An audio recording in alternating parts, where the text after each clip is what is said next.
நீங்கள் பார்த்து கொண்டிருப்பது உங்கள் ஜாஷுவா டிவி. சகல ஜனங்களுக்கும் நற்செய்தி.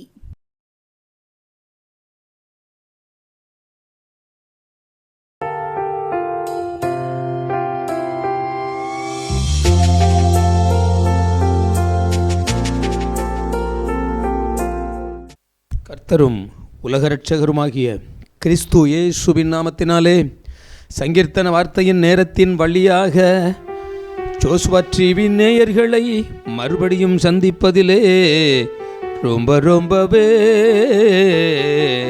மகிழ்ச்சி. இன்றைக்கு நாம் சற்று நேரம் தியானத்திற்கு என்று எடுத்துக்கொண்ட வேத பகுதி என் ஆகமத்தில் 10வது அதிகாரத்தில் 29வது வசனத்தில் இப்படியாக எழுதியிருக்கு பாருங்க. இதுதான் நமது தியானமுங்க. அப்பொழுது மோசே தன் மாமனாகிய ரெகுவேல் என்னும் மீதியானுடைய குமாரனான ஓபாவை நோக்கி, உங்களுக்கு தருவேன் என்று கர்த்தர் சொன்ன ஸ்தலத்துக்கு நாங்கள் பிரயாணம் போகிறோம், நீயும் எங்களோடு கூட வா, உனக்கு நன்மை செய்வோம், கர்த்தர் இஸ்ரவேலுக்கு நல்ல வாக்குத்தத்தம் பண்ணியிருக்கிறார் என்றான். அப்படியே நம்ம தலை தாழ்த்தி ஜெபிக்கலாமா? வாக்குத்தத்தம் என்பது எல்லாருக்கும் பிடித்தவைகள் அல்லவா, பிரியமானவைகள் அல்லவா? அதனால் இன்றைக்கு நாம் இந்த வாக்குத்தத்த நல்ல வாக்கு கர்த்தர் நமக்கு கொடுத்திருக்கிறார். நல்ல வாக்கை கர்த்தர் கொடுத்திருக்கிறார். அந்த வாக்கை நாம் சுதந்தரிக்கும்படியாக அப்படியே தலை தாழ்த்தி ஜெபிப்போம். நீர் தந்த இந்த ஜெப வேளை உம்மை நோக்கி பார்த்து பிரகாசித்தான் இந்த ஏழை.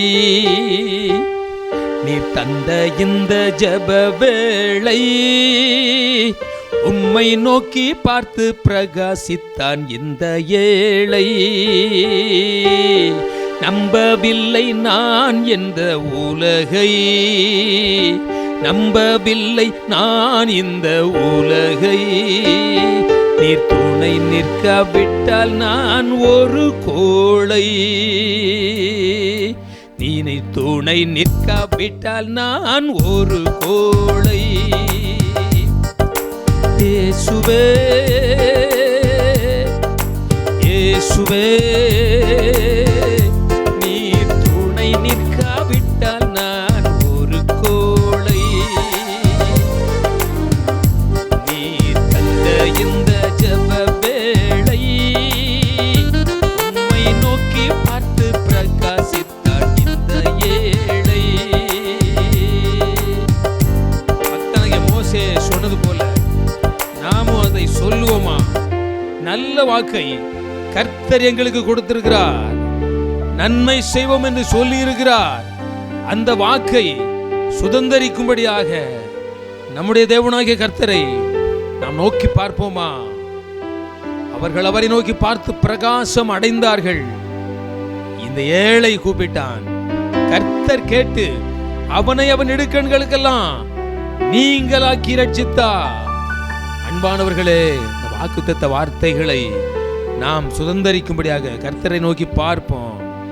எனக்கு ஒத்தாசை வரும் பர்வதங்களுக்கு நேராக என் கண்களை ஏறெடுக்கிறேன். வானத்தையும் பூமியையும் உண்டாக்கிய கர்த்தரிடத்திலிருந்து எனக்கு ஒத்தாசை வரும். இயேசுவே இயேசுவே, நீர் துணை நிற்காவிட்டால் நான் ஒரு கோழை. எல்லாரும் சேர்ந்து சொல்லலாமா?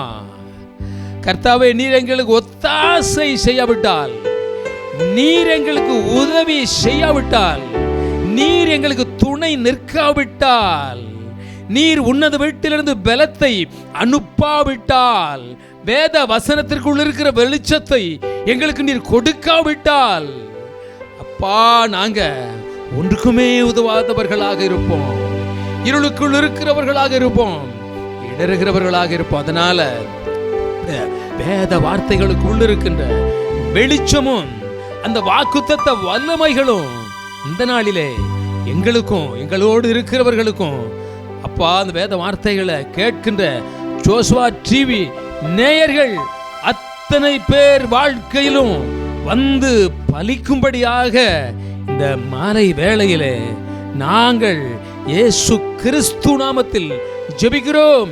இது உமது நாமத்திற்கு மகிமையா இருக்கட்டும், ஜனங்களுக்கு பிரயோஜனமா இருக்கட்டும். இயேசுவின் நாமத்தில் ஜெபிக்கிறேன் எங்கள் ஜீவனுள்ள நல்ல பிதாவே, ஆமென் ஆமென். அன்பானவர்களே, இங்க கடந்த நாட்களில் நல்ல வாக்கு கர்த்தர் நமக்கு கொடுத்திருக்கிறார் என்ற அந்த தலைப்பில் 2 பாகம் வெளியிட்டிருக்கிறோம், பிரசங்கித்திருக்கிறோம், தியானித்திருக்கிறோம். அதை நீங்கள் கேட்டிருக்கிறீங்க. இந்த நாளிலும் கூட 3வது பாகமாக நல்ல வாக்கு கர்த்தர் நமக்கு கொடுத்திருக்கின்றார். அது நல்ல வாக்கை கொடுத்திருக்கின்ற அன்பு தெய்வத்தின் மேலே நாம் அதிகமாக அன்பு வைப்போமா, சொல்லுவோமா?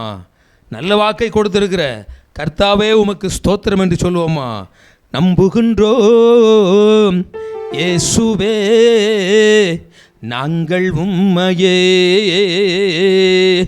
நம்புகின்றோம் இயேசுவே நாங்கள் உம்மையே.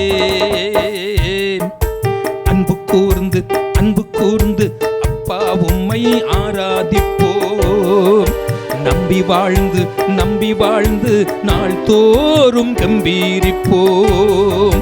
அன்பு கூர்ந்து அப்பா உம்மை ஆராதிப்போம். நம்பி வாழ்ந்து நாள் தோறும் கம்பீரிப்போம்.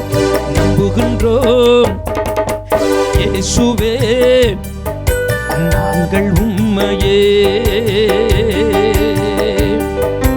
மறவாத உம்மையே, மாறாத உம்மையே, மறவாத உம்மையே, மாறாத உம்மையே, நினைவாகவே இருக்கின்ற உம்மையே, என்னில் நினைவாகவே இருக்கின்ற உம்மையே.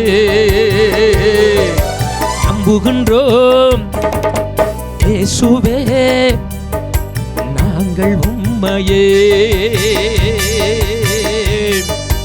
நல்ல வாக்கு கர்த்தர் நமக்கு தருவேன் என்று வாக்கு பண்ணியிருக்கிறார்.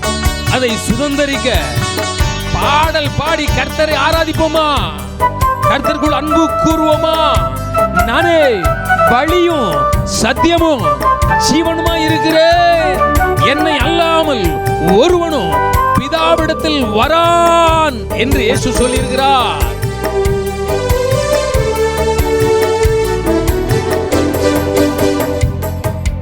வழியாகிய உம்மையே, சத்தியமாக உம்மையே, வழியாகிய உம்மையே, சத்தியமாகிய உம்மையே, ஜீவனாகவே இருக்கின்ற உம்மையே, ஜீவனாகவே இருக்கின்ற உம்மையே. நம்புகின்றோம் இயேசுவே நாங்கள் உம்மையே. அன்பு கூர்ந்து அப்பா உம்மை ஆராதிப்போம். நம்பி வாழ்ந்து நாள் தோறும் கம்பீரிப்போம். இந்த பாடலை நீங்க சேர்ந்து பாடி கர்த்தரை துதித்து கம்பீரிப்பீர்களாக. அதே போல கலாத்தியருக்கு எழுதின நிருபத்தில் கடந்த நாட்களில் நம்ம வாசித்தோம். 3வது அதிகாரத்தில் 29வது வசனத்தில் நீங்க தான் வாக்குத்த கிறிஸ்துவை உடையவர்கள், நீங்க தான் ஆபிரகாமுக்கு பிள்ளைகள், நீங்க தான் வாக்கு தத்தத்திற்கு சுதந்திரவாளிகள் என்று நாம பார்த்தோம். அன்பானவர்களே, இந்த நல்ல வாக்கை நாம சுதந்திரிக்க வேண்டும் என்றால் என்ன செய்ய வேண்டும்? இங்கு மார்க்கு சுவிசேஷத்தில் இயேசு கிறிஸ்து பிரயாணத்தில் வருகிற போது 10வது அதிகாரம் மார்க்கு 17வது வசனத்தில் ஒரு மனுஷன் ஓடி வருகிறான். அதை நான் வாசிக்கிறேன். பின்பு இயேசு புறப்பட்டு வழியிலே போகையில் ஒருவன் ஓடி வந்து அவருக்கு முன்பாக முழங்கால் படியிட்டு, நல்ல போதகரே, நித்திய ஜீவனை சுதந்தரித்து கொள்ளும்படி நான் என்ன செய்ய வேண்டும் என்று கேட்கின்றான். இந்த சம்பவம் எல்லாருக்குமே தெரிந்ததல்லவா? இதை தெரிந்து கொண்டால் நமக்கு நலமல்லவா? தெரியாதவங்க தெரிந்து கொண்டால் நலமல்லவா? அருமையானவர்களே, அநேகர் இந்த வேதத்தை வாசித்து இயேசு கிறிஸ்துவின் சுவிசேஷத்தின் மூலமாக இந்த நித்திய ஜீவன் என்கின்ற காரியத்தை அநேகர் அறிந்திருக்கிறீங்க. மனுஷியாக பிறந்திருக்கின்ற ஒவ்வொருவருக்கும் 2 இடம் உண்டு. இந்த உலகத்தில் ஒரு வாழ்க்கை உண்டு. இந்த உலகத்தை விட்டு கடந்து போகிற போது ஒரு வாழ்க்கை உண்டு. 2 வாழ்க்கை உண்டு. 2 வாழ்க்கையில் ஒரு வாழ்க்கை 60 வருடம், 70 வருடம், 80 வருடம். ஆனால் இன்னொரு வாழ்க்கை அழியாத ஒரு வாழ்க்கை. அது 1000 ஆண்டு காலமாக ஆண்டவராக இயேசு கிறிஸ்து கூட நித்திய காலமாக நாம் வாழுவோம் என்று ஆண்டவராக இயேசு கிறிஸ்து சுவிசேஷத்திலே சொல்லியிருக்கிறார். அந்த அழியாத வாழ்வுக்காகத்தான், அந்த அசையாத அரசுக்காகத்தான் இயேசு என்கிற நாமத்தினாலே இரட்சகர் இந்த உலகத்திற்கு வந்தார். வானத்தையும் பூமியையும் உண்டாக்கிய தேவனாகிய கர்த்தர் ஒரு மனுக்குலம் கொண்டு இந்த பூமிக்கு இறங்கி வந்து என் பிள்ளைகளை என்னோடு அந்த நித்திய ஜீவனுக்குள்ளே அழைத்து கொண்டு செல்ல வேண்டும் என்றுதான் இயேசு ஆவலோடு வந்தார், ஆசையோடு வந்தார். அதைத்தான் அநேக உவமைகளாக ஆண்டவர் இயேசு சுவிசேஷமாக அறிவித்திருக்கிறார். அதில் இந்த அப்படிப்பட்ட ஒரு உபதேசம் பிரசங்கம் பண்ணி வந்து கொண்டு இருக்கிற வேளையில் தான் ஒரு மனுஷன் கிறிஸ்துவை பார்த்து ஓடி வந்தான், முழங்கால் படியிட்டான். அவருக்கு முன்பாக முழங்கால் படியிட்டானா, நல்ல போதகரே, நித்திய ஜீவனை சுதந்தரிக்க நான் என்ன செய்ய வேண்டும்? நல்ல போதகரே, பாருங்க, நல்ல போதகரே வந்தான், ஓடி வந்தான், ஆசையாக ஆவலாக ஓடி வந்தானா, கிறிஸ்து இயேசு பாதத்தில் முழங்கால் படியிட்டானா. இன்றைக்கு பாருங்க, முழங்கால் படியிட்டு அடுத்து போதகரே, நல்ல போதகரே, போதகரே, நல்ல போதகரே, நித்திய ஜீவனை சுதந்தரித்து கொள்ளும்படி நான் என்ன செய்ய வேண்டும்? சுவிசேஷத்தை பார்த்தீர்களா? பாருங்க, காணக்கூடாத அது அரிசனமான தேவன் காணும் மனுஷர் காணும்படியாக இந்த உலகத்திலே வந்தார் அல்லவா? வந்தபோது பாருங்க, ஒரு மனுஷன் ஓடி வரான், ஓடி வந்து முழங்கால் படியிட்டு, நல்ல போதகரே, நான் நித்திய ஜீவனை சுதந்தரிக்கணையா, உங்களுடைய பிரசங்கம் நீர் சொல்லி கொடுத்து கொண்டிருக்கிற உவமைகள் எல்லாம் இன்னும் கேட்கணும்னு சொல்லி என் இருதயம் ஏவிக்கொண்டே இருக்கிறது ஐயா. இந்த மண்ணை குறித்து பேசாமல் அந்த விண்ணை குறித்தே பேசிக்கிட்டே இருக்கிறீர் ஐயா. அதனால் அந்த விண்ணுக்கு போவதற்கு நான் என்னையா செய்யணும் அப்படின்னு சொல்லி இயேசுவிடத்தில் பாருங்கள் இந்த மனுஷன் வந்து கேட்குறான். அன்பானவர்களே, அதற்கு இயேசு மாறுத்தரமாக சொல்கிறார், என்னை நீ நல்ல போதகரே என்று சொல்லுவானேன். அதை அடுத்து 19ஆம் வசனத்தில், விபச்சாரம் செய்யாதிருப்பாயாக, கொலை செய்யாதிருப்பாயாக, இன்னும் களவு செய்யாதிருப்பாயாக, பொய்ச்சாட்சி சொல்லாதிருப்பாயாக, உன் தாயையும் உன் தகப்பனையும் உன் தாயையும் கனம் பண்ணுவாயாக என்கிற கற்பனைகளை அறிந்திருக்கிறாயே என்றார். அந்த மனுஷன் அதற்கு மாறுத்தரமாக, இவைகளெல்லாம் நான் என் சிறுவயது முதலே நான் கடைப்பிடித்து வருகிறேன். பாருங்க, ஒரு 5 காரியத்தை குறித்து, விபச்சாரம் செய்யாதிருப்பாயாக, கொலை செய்யாதிருப்பாயாக, களவு செய்யாதிருப்பாயாக, வஞ்சனை செய்யாதிருப்பாயாக, உன் தகப்பனையும் தாயையும் கனம் பண்ணுவாயாக அப்படின்னு சொல்லி இங்கே ஆண்டவராக இயேசு கிறிஸ்து அந்த மனுஷனிடத்தில் கேட்கிறார். அன்பானவர்களே, நித்திய ஜீவனை சுதந்தரிக்க வேண்டுமானால் ஆண்டவர் இயேசு சொன்ன மாதிரி இந்த 5 காரியங்களையும் கடைப்பிடிக்கணும். ஒருவரில் ஒருவர் அன்பாயிருக்கணும். இதை நீங்கள் கடைப்பிடித்திருக்கிறீர்களா? இவைகளில் ஒன்றில் கூட தவறுகிற போது அந்த நித்திய ஜீவனை சுதந்தரிப்பதில்லை. பிள்ளைகளே நீங்கள் பாவம் செய்யாதிருக்க இவைகளை உங்களுக்கு எழுதுகின்றேன். என் பிள்ளைகளே நீங்கள் பாவம் செய்யாதிருக்க இவைகளை உங்களுக்கு எழுதுகின்றேன். என் எழுத்து உங்களை இழுத்து, என் எழுத்து உங்களை இழுத்து கிறிஸ்து கூட இணைக்க விரும்புகின்றேன். கிறிஸ்து கூட இணைக்க விரும்புகின்றேன்.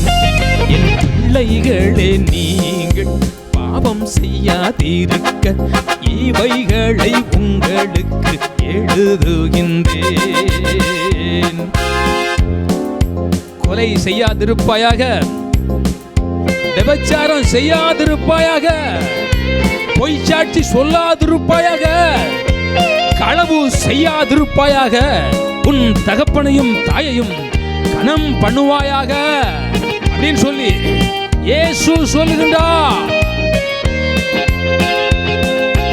இச்சியாதிருப்பாயாக என்ற சத்தியத்தை கடைப்பிடி நீ, களவு செய்யாதிருப்பாயாக என்ற சத்தியத்தை கடைப்பிடி நீ. பிள்ளைகளே நீங்கள் நலமாய் வாழ நித்திய ஜீவனை நீங்கள் சுதந்தரித்திடவே இவைகளை உங்களுக்கு எழுதுகின்றேன். அன்பானவர்களே, ஒரு மனுஷன் ஓடி வந்தான், இயேசு பாதத்தில் பணிந்து கொண்டான். நல்ல போதகரே என்று கேட்டான். ஐயா, நித்திய ஜீவனை நான் சுதந்தரிக்கணும் ஐயா, இதற்கு நான் என்ன செய்யணும் அப்படின்னு கேட்ட உடனே இயேசு கிறிஸ்து ஒரு 4-5 காரியத்தை சொன்னார் அல்லவா. 4-5 காரியத்தையும் அந்த மனுஷனை பாருங்க. இவைகளை, அதற்கு அவன், போதகரே இவைகளை எல்லாம் என் சிறு வயது முதல் கடைப்பிடித்துக் கொண்டிருக்கிறேன் என்றான். அடுத்து ஆண்டவர் இயேசு சொன்னாரு, இன்னும் உன்னிடத்தில் ஒரு குறை உண்டு. நீ போய் உனக்கு உண்டானவைகளை எல்லாம் விற்று தரித்திரருக்கு கொடு, அப்பொழுது பரலோகத்தில் உனக்கு பொக்கிஷம் உண்டாயிருக்கும். பின்பு சிலுவையை எடுத்து என்னை பின்பற்றி வா என்று ஆண்டவராக இயேசு கிறிஸ்து சொன்னார். அவர் அதுக்கடுத்து பார்த்தீங்கன்னா, அவன் மிகுந்த ஆஸ்தி உள்ளவனாக இருந்தபடியினால் இந்த வார்த்தையை கேட்டு மனம் மடிந்து துக்கத்தோடு போய்விட்டான். இயேசு கிறிஸ்துவிடத்தில் வந்தவர்கள் எல்லாரும் வியாதியிலிருந்து விடுதலையாக்கப்பட்டாங்க, துக்கத்திலிருந்து சந்தோஷமாக்கப்பட்டாங்க. பசியாக வந்தவர்கள் அவங்க போஷிக்கப்பட்டாங்க. ஆனால் இந்த ஒரு மனுஷன் பாருங்க, நீதிமானாக இருக்கிறான், சன்மார்க்கனாக இருக்கிறான், தேவனுக்கு பயந்து பொல்லாப்புக்கு விலகக்கூடிய ஒரு மனுஷன், கட்டளையை கடைபிடிக்கக்கூடிய ஒரு மனுஷனாக இருந்தும் இன்னும் ஒரு குறை உன்னிடத்திலே நான் காண்கிறேன் என்று அந்த மனுஷனை பார்த்து சொன்னார். பாருங்க, அவன் கட்டளைகள் எல்லாம் அழகாக கடைபிடித்திருக்கிறான்.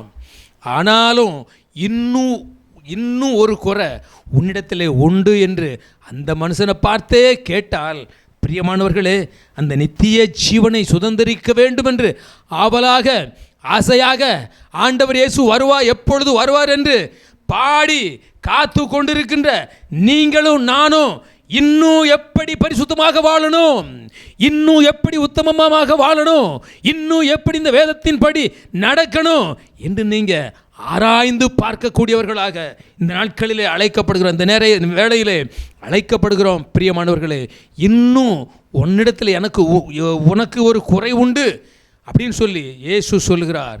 பாருங்க, மனுஷன் முகத்தை பார்க்கிறான், கர்த்தரோ இருதயத்தை பார்க்கிறார் அப்படின்னு சொல்லி நாம் வேதத்தில் வாசிக்கிறோம். அதனால் இருதயத்தை ஆராய்ந்து அறிகின்ற தேவனுக்கு முன்பாக நாம் மன உண்மை உள்ளவர்களாக, பரிசுத்தம் உள்ளவர்களாக, அவர் வருகிற போது நம்மிடத்தில் குறைகள் காணப்படாதவர்களாக இருக்கிற போதுதான் அந்த நித்திய ஜீவனை சுதந்தரித்து கொள்ள முடியும். வாக்கு பண்ணி இருக்கின்றார். மோசே என்ற பக்தனுக்கும் இஸ்ரவேல் ஜனங்களுக்கும் அன்றைக்கு கானானை வாக்கு பண்ணினார். புறஜாதிகளுடைய கர்த்தரை அறியாத ஜனங்களுடைய வீடுகள், வாசல்கள், அவங்க சொத்து சுகங்கள், அவங்க தேசங்கள் எல்லாவற்றையும் கர்த்தர் வாக்கு கொடுத்து பாலும் தேனும் ஓடுகின்ற அந்த கானான் தேசத்திற்கு அழைத்து சென்றார். அந்த நாளிலே, இந்த நாளிலே நம்மை ஒரு வாழ்க்கைக்கு அழைத்து செல்ல போகிறார். எப்பொழுதும் ஆண்டவராகிய இயேசு கிறிஸ்து கூட இருக்கும்படியாக, நித்திய ஜீவனை சுதந்தரிக்கும்படியாக. அன்பானவர்களே, இந்த நித்திய ஜீவனை சுதந்தரிக்கும்படியாக நீங்களும் நானும் கர்த்தராகிய ஆண்டவரிடத்தில் நாம் அதிகமாக அன்பு கூர்ந்து நித்திய ஜீவனை நான் சுதந்தரிக்க வேண்டும் ஐயா, இன்னும் நான் என்ன செய்யணும் அப்படின்னு சொல்லி கேட்கிறப்ப அந்த மனுஷனை பார்த்து, உன்னிடத்தில் இன்னும் ஒரு குறை உண்டு, உனக்குள் இருக்கிறத விற்று தரித்திரருக்கு கொடு அப்படின்னு சொல்லி இயேசு சொன்னார். தரித்திரர்கள் எப்பொழுதும் உங்களோடு இருக்கிறார்கள், ஆனால் நான் உங்களோடு இருப்பதில்லை என்று அந்த நாளிலே சுவிசேஷத்திலே அன்பு சீடர்களோடு சொன்னார் அல்லவா? பிரியமானவர்களே, தரித்திரருக்கு கொடு என்று சொன்ன உடனே அந்த மனுஷன் மிகுதியான ஆஸ்தி உள்ளவனாக இருந்தபடினாலே துக்கத்தோடு போய்விட்டான். பிரியமானவர்களே, துக்கத்தோடு போய்விட்டதுனால அவன் நித்திய ஜீவனை சுதந்தரிப்பதற்கு அவனுக்கு முடியாத ஒரு நிலையில் வருத்தத்தோடு போய்விட்டான். துக்கத்தோடு இருக்கிறீர்களா? துயரத்தோடு இருக்கிறீர்களா? இன்னும் குறை உள்ளவர்களாக இருக்கிறீர்களா? கேள்வி கேட்டுக்கொண்டே இருக்கின்றீர்களா? பிரியமானவர்களே, இயேசு கிறிஸ்துவிடத்தில் கேள்வி கேட்கிற போது அவர் நம்மிடத்தில் குறைகளை சொல்லுவார். அந்த குறைகளை, ஆண்டவரே இந்த குறைகளை நான் நிறைவாக்கும்படியாக என்ன செய்யணும்? நன்கு நான் செபிக்கணும், இன்னும் வேதத்தை வாசிக்கணும், இன்னும் இது அதிகமாக தியானிக்கணும், நல்ல வழிகளில் நடக்கணும் அப்படின்னு சொல்லி ஆண்டவராக இயேசு கிறிஸ்து ஒரு நிபந்தனையை கொடுப்பார். அப்பொழுது அவைகளின்படி நாம் நடக்கிற போது தானே அந்த நித்திய ஜீவனை சுதந்தரிக்க முடியும். அன்பானவர்களே, ஒரு மனுஷனுக்கு, ஒரு மனுஷிக்கு 2 வாழ்க்கைன்னு சொல்லி சொன்னேன். இந்த உலகத்தில் ஒரு வாழ்க்கை, இந்த உலகத்தை விட்டு கடந்து போகிற போது இன்னொரு வாழ்க்கை உண்டு. அந்த வாழ்க்கைக்கு தான் நான் ஆயத்தமாகி கொண்டிருக்கின்றோம். அதற்கு நம்மை அர்ப்பணிக்கணும். பாருங்கள், இந்த ஒரு மனுஷன் நல்ல போதகரே நித்திய ஜீவனை நான் சுதந்தரிக்கணுயா, என்னையா செய்யணும்னு கேட்டான் பார்த்தீங்களா? ஆனால் அவன் கேட்டுட்டு அவனிடத்தில் ஒரு குறையை கர்த்தர் கண்டுபிடித்த உடனே அவரை விட்டு போய்விட்டான், துக்கத்தோடு போய்விட்டான். அதே போல் ஆண்டவராக இயேசு கிறிஸ்து சுவிசேஷத்தில் இன்னும் சில ஸ்ரீசர்கள் இடறுகிற போது, இயேசுவை விட்டு திரும்பி பின்னிட்டு போன போது பேதுரை பார்த்து, யோவானை பார்த்து, யாக்கோவை பார்த்து, அன்பு சீடர்களை பார்த்து, நீங்களும் என்னை விட்டு பின்னிட்டு திரும்ப உங்களுக்கு மனம் இருக்கிறதா அப்படின்னு சொல்லி கேட்கிற போது பேதுரு சொல்லுவான், ஐயா நித்திய ஜீவ வார்த்தை உம்மிடத்தில் அல்லவா இருக்கிறது, உம்மை விட்டு யாரிடத்தில் போவோம் அப்படின்னு சொல்லி அந்த பேதுரு சொன்னான் பார்த்தீங்களா? அதை மாதிரி நம்ம சொல்லுவோமா? நித்திய ஜீவ வார்த்தை உம்மிடத்தில் அல்லவா இருக்கிறது என்று ஜெபம் பண்ணுவோமா? நல்ல வாக்கை கர்த்தர் கொடுத்திருக்கிறார். நித்திய ஜீவனை அளிப்பேன் என்று கர்த்தர் வாக்கு கொடுத்திருக்கின்றார். அந்த வாக்கை அவர் நிறைவேற்றுவதற்கு வல்லவராக இருக்கிறார். அதை நீங்களும் நானும் சுதந்தரிக்கும்படியாக ஒப்பு கொடுப்போமா? இன்னும் நான் எப்படி ஜெபிக்கணும் ஆண்டவரேன்னு சொல்லி கேளுங்க. இன்னும் நான் எப்படி வேதத்தை வாசிக்கணும், எப்படி தியானிக்கணும், எப்படி நான் வாழ்க்கையில், அன்றாட வாழ்க்கையில் தினசரி 24 மணி நேரத்தில் நான் எப்படி இன்னும் நடந்து கொள்ளணும், இன்னும் எப்படி என்னுடைய கண்கள், என்னுடைய சிந்தைகள், என்னுடைய வார்த்தைகள், என்னுடைய நடைகள் எல்லாவற்றிலும் உமக்கு ஏற்ற பரிசுத்தத்தை, நீர் விரும்புகின்ற பரிசுத்தத்தை தந்தருளுவீராக. நீர் சொன்ன மாதிரி, நீர் பிரியப்படுகிற மாதிரி, நீர் விரும்புகிற மாதிரி நான் நடந்து கொள்ள அந்த நித்திய ஜீவனை சுதந்தரிக்க எனக்கு உதவி செய்யும் ஆண்டவரேன்னு சொல்லி கேட்போமா? மகா இரக்கமும் மிகுந்த கிருபையும் உள்ள நல்ல ஆண்டவரே, நாளிலும் கூட உம்மை நோக்கி நாங்கள் பார்க்கிறோம் அப்பா. நல்ல வாக்கை கொடுத்த கர்த்தாவே, நல்ல போதகரே, நித்திய ஜீவனை நான் சுதந்தரிக்க என்ன செய்யணும்னு சொல்லி கேட்ட அந்த மனுஷனிடத்துல உள்ள குறைகளை சொன்ன உடனே துக்கத்தோடு போய்விட்டானே, நீங்களே என்னை விட்டு போய்விட மனதா இருக்கிறீர்களா? இல்லை, உம்மை விட்டு யாரிடத்துல போவோம்? உம்மிடத்தில் அல்லவா நித்திய ஜீவன் இருக்கிறது. உம்மிடத்தில் அல்லவா வாழ்வு தருகிற வார்த்தை இருக்கிறது. உம்மைத்தான் நாங்கள் நம்பி இருக்கிறோம். நீர் போதும். அநேகமாயிரம் பொன் வெளியே பார்க்கிறோம். நீர் விளம்பின வேதமே எனக்கு நலம் என்று பக்தனாய தாவீது சொன்னது போல இந்த உலகத்தில் எத்தனையோ காரியங்கள் இருந்தாலும், எத்தனையோ மகிழ்ச்சி இருந்தாலும், நீரே எங்கள் மகிழ்ச்சி, நீரே எங்கள் சந்தோஷம், நீரே எங்கள் அடைக்கலம், நீரே எங்கள் அப்பா புகலிடம். காரணம், எங்களுக்கு நித்திய ஜீவனை கொடுக்கும்படியாக உம்மையே நீர் சிலுவையிலே ஒப்பு கொடுத்தீரப்பா. அந்த நித்திய ஜீவனை சுதந்தரிக்க கூடிய ரத்தத்தை எங்களுக்காக சிந்தினீரப்பா. ரத்தம் சிந்தின உம்மை தவிர இந்த உலகத்தில் வேற ஒன்றுமே பெரியவைகள் அல்ல, அழகுள்ளவைகள் அல்ல, உயர்ந்தவைகள் அல்ல அப்படின்னு சொல்லி நாங்கள் உண்மையே நம்பி இருக்கிறோம்ப்பா. அதே போல ஜோசுவா டிவி நேயர்கள் அத்தனை பேரும் நித்திய ஜீவனை சுதந்தரிக்க வேண்டும். ஆண்டவரே, இந்த உலக வாழ்க்கை எங்களுக்கு அதிகமாக அந்த உலக வாழ்க்கையில் உள்ள எல்லா காரியங்களை விட்டுவிட்டு நாங்கள் உம்மை தொடர்கிறோம் என்று உம்மை பின்பற்றி வர நித்திய ஜீவனுக்கு பாத்திரவான்களாக காணப்பட உதவி செய்வீராக. இயேசுவின் நாமத்தில் ஜெபிக்கிறேன் எங்கள் ஜீவனுள்ள நல்ல பிதாவே. ஆமென். ஆமென்.